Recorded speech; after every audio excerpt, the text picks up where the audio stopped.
There are many different types of fasts found across just as many cherished traditions, and they all generally revolve around the idea of not eating food for a period of time. The most common is a water fast, where you drink only water and don't eat any food for the duration of the fasting period.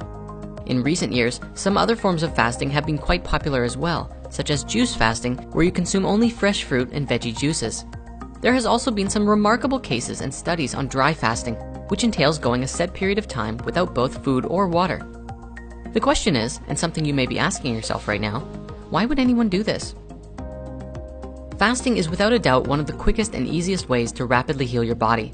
It is known to provide a wide range of benefits, such as reducing neurological diseases like Alzheimer's and Parkinson's, inducing body-wide cellular repair processes, lowering risk of diabetes, reducing stress and inflammation, and even preventing cancer.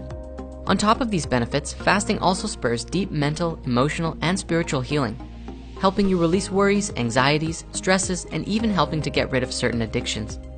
In this way, we then find new clarity and peace within mind, body, and spirit, and come to a place of deep spiritual revelation. Fasting has played a huge part in many different spiritualities around the world, and has been said to play a large role in connecting you with God and finding yourself. In Christianity, Jesus fasted for 40 days in the wilderness after being baptized by John in the River Jordan.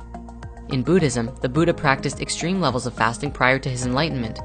In Islam, Muhammad practiced fasting quite regularly and initiated a new type of fast called intermittent fasting, which was abstaining from eating and drinking from sunrise to sunset.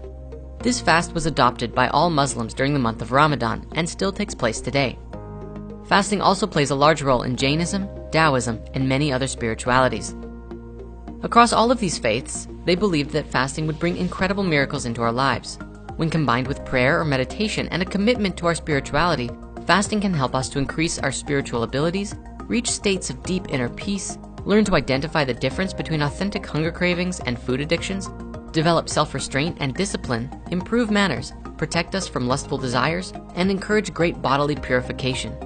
This is only a small list of possibilities of what can happen physically, emotionally, mentally, and spiritually when we participate in a fast. So how does this work? Well, on a physical level, our bodies have an innate capacity to heal themselves. However, under normal circumstances, a great deal of energy in our bodies goes to the digestive system and metabolizing processes, turning the food we eat into usable energy for us to live our lives. This also means that the systems required for healing and repair are put on hold until these other processes have run their course. Thus, by fasting, we are essentially asking our bodies to take a break from digesting, freeing up a lot of energy for use on healing other parts of our bodies that often get neglected. For those who are curious, the deep physical cleansing benefits of fasting only really arise when you cut out food entirely. Just eating less than your recommended daily amount is not the same, because eating anything at all adds to your body's active energy storage called glycogen, which takes about 10 to 12 hours to be depleted. It's only after this time that the body starts burning fats for fuel and using up your excess fat storage for energy. The benefits that we could really go into here are astounding. However, the main points are as follows. Once your body enters into the state of burning fats for fuels, we see our glucose levels drop. We start to lose weight and belly fat as it's used up for fuel. We see insulin and IGF-1 levels drop, reducing risk of diabetes, and we see many deep cellular repair processes begin as the body begins removing waste material from our cells. We also see beneficial changes to several genes and molecules related to longevity and immunity to disease, as fasting actually produces new stem cells into the body.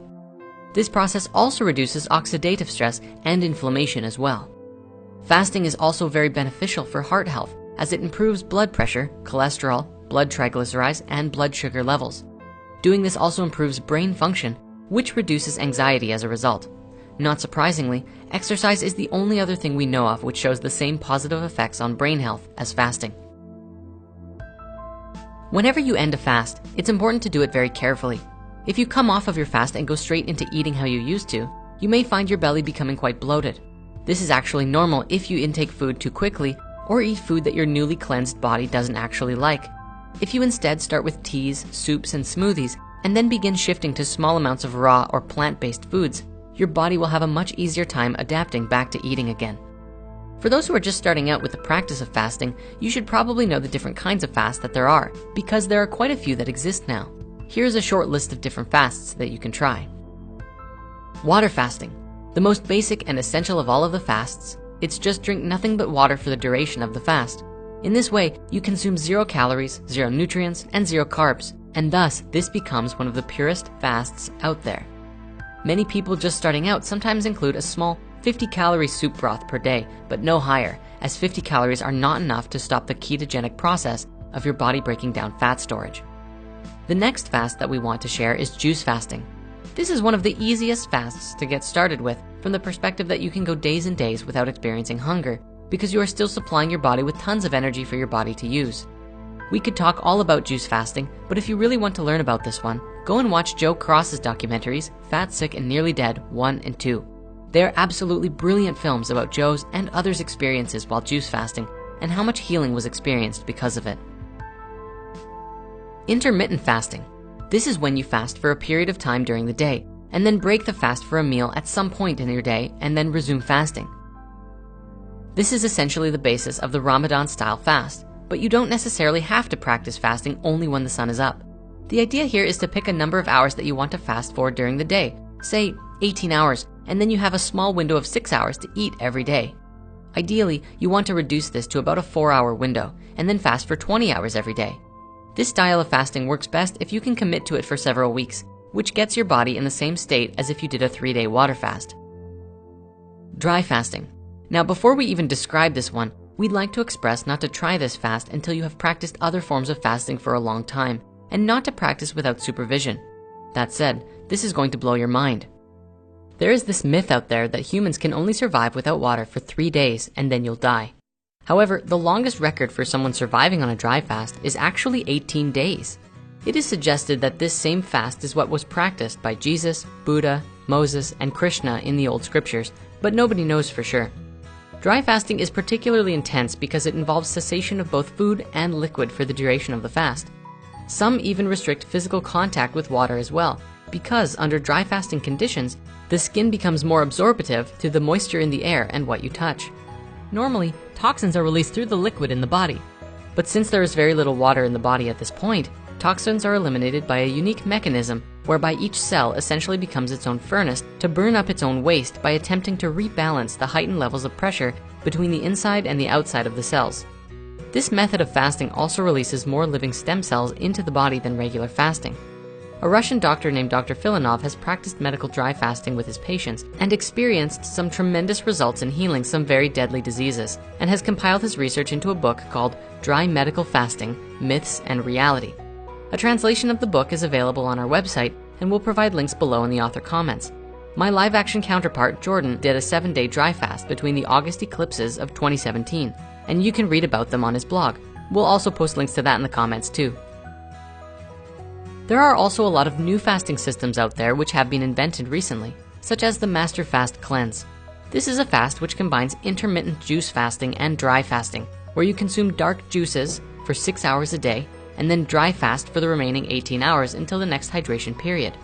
You also consume a small amount of psyllium husk pudding with activated charcoal and bentonite clay, which is essentially a non-nutritional fiber that massages your intestines and peels toxins out of the colon as it moves through. Then, once a week, you dry fast for a longer period, and that longer dry fast duration increases over the course of the fast, which is upwards of 60 to 120 days. Our friend Giovanni did this fast, and if you'd like to read about the experiences he had, you can do so on the Collective Evolution website. You'll find links to that story in the author comments as well. Now, again, for those who are just starting fasting, or who are even seasoned vets, we'd like to give you some warnings and advice to keep everybody safe. Firstly, be careful and don't push yourself too hard. If you've never done fasts before, it can be jarring and very difficult to do a fast more than a day or two, but that's a great place to start. The first 3 or 4 days are always the hardest, but once you really get into the flow of it, you might even find that you're not even hungry once the fat burning really begins. Also, fasting becomes easier with every friend or family member you do it with.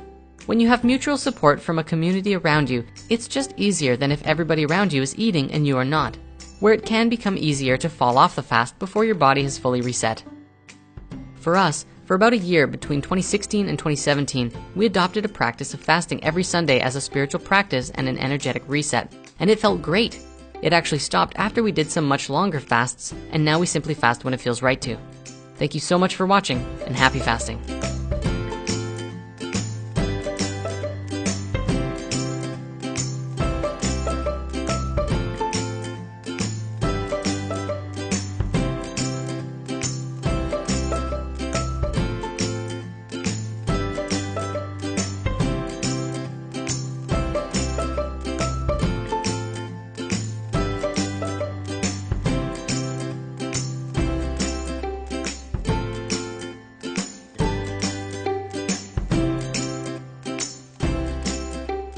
Hey there!